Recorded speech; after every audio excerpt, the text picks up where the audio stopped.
Welcome back, everybody. I'm Scott Allen Miller. This is Sam IT, and today we're going to talk about why local storage is always faster than the alternatives. Now, we have to preface this because there's a lot of confusion around this statement. Even though it's known to be true and can be easily proved, it becomes confusing because people tend to jump to an apples and oranges comparison scenario. What we really mean when we say that local storage is faster is, I hope it's obvious, that the same storage components are faster when they're local than when they're not. If we were to let things not work that way, of course you can make something that's remote be faster than something that's local simply by making the components faster. That's not what we're comparing. We're trying to compare local versus DAS versus SAN. Let's break that down. What do we mean by local, DAS, and SAN? Well, in all three cases, we're dealing with block storage. That is, storage that presents itself to the system as a single disk. This is something we've covered in a lot of videos, so if you want to go back, you can watch some of those to kind of get an understanding of what we mean by a disk appearance or a disk interface or a drive interface. We use those terms kind of interchangeably. But what's important here is that we have three different ways that that block device set can be connected. A SAN, of course, is a disk array that is kept over a network, so it has to pass through switches or some other networking device to qualify as a SAN.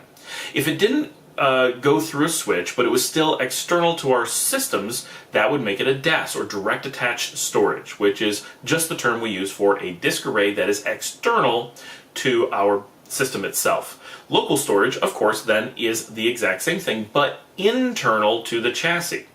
Now, the first thing we have to establish is that local storage and DAS, if we're using apples to apples, are effectively identical.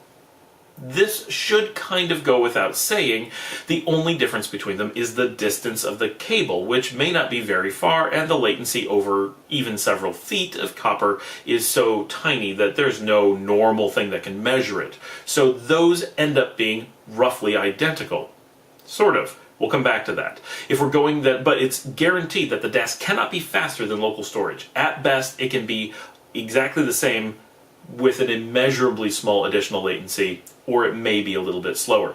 SAN, however, because it has all of anything that makes your local storage or your DAS slow, makes your SAN slow, plus the additional latency of having to go through networking equipment. So SANs are guaranteed to be at least that much slower because they add measurable latency. There's no case where your SAN won't be at least measurably more latent than your other options.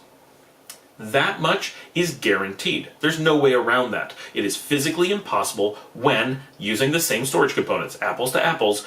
If you use the same storage as a SAN, it cannot match local or DAS storage for speed. It's physically impossible.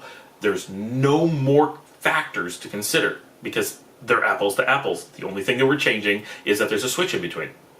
That's where most people get thrown off. They assume that the term SAN means something else, like that it has more cache, or that it's bigger, or that it has more disks. None of those are true. That's not what the term SAN means. And when we're doing a comparison, apples to apples, obviously we don't mean one local disk that's slow versus a whole bunch of fast disks that's in a SAN. Of course that's going to throw off and maybe the SAN is faster. There's a lot of things going on. That makes no sense. What we're actually talking about is the same storage components just hooked up in three different ways.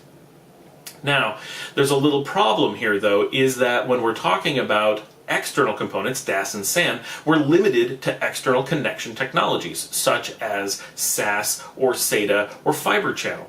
All of those get pretty fast, but they don't get as fast as local connection technologies. So even in the cases where we're talking about identical connections, such as DAS and local, there's the possibility that our local may have more connections, closer connections, faster connections.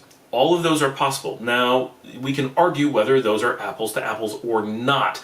This is where it gets into kind of a murky space because those options don't exist for the externals. So in an apples to apples of I need to hook this up and I just have this disk, if I plug it in as a DAS, it's guaranteed to be limited in this way, but if I plug it in local, it might go faster.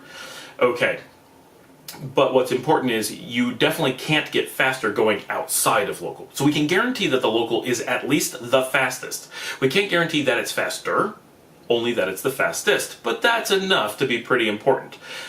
But that's in the theoretical world. When we're purely doing a contrived apples to apples, we know that local is as fast or faster than DAS, which is guaranteed to be faster than SAN. Got it?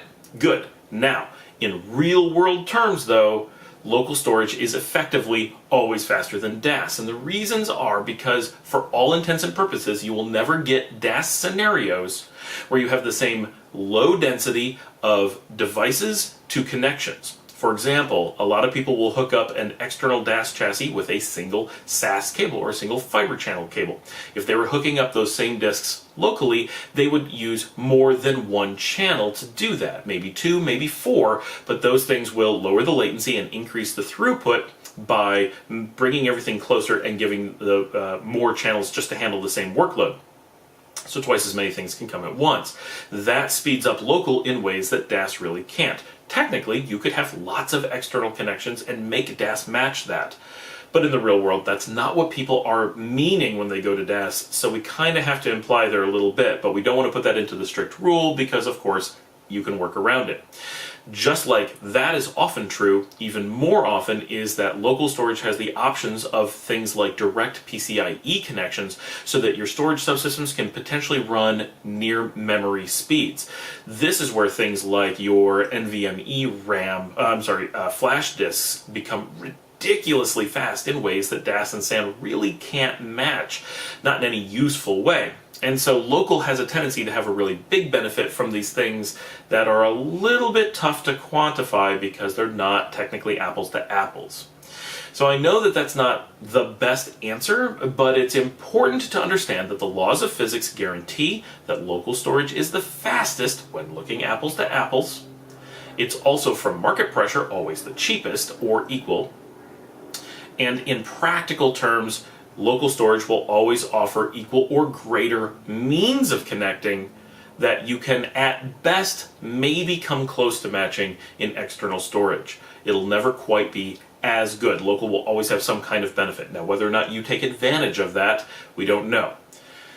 So, always a little bit of a complex question, but it is important to understand the underlying rules, how the physics work, and then the market pressure and how in reality we can apply that in a useful way. If you have questions, remember to put them in the discussion below. This one I think is worthy of some discussion because it does get a little bit murky. Remember to like and subscribe, and as always you can sponsor us on Patreon. Talkadillo is a cloud-hosted or fully managed on-premises IP PBX platform providing businesses with simple and simply affordable voice communications. Visit Talkadillo.com and learn more about how Talkadillo can change how you view your telephones and help to support SAM IT.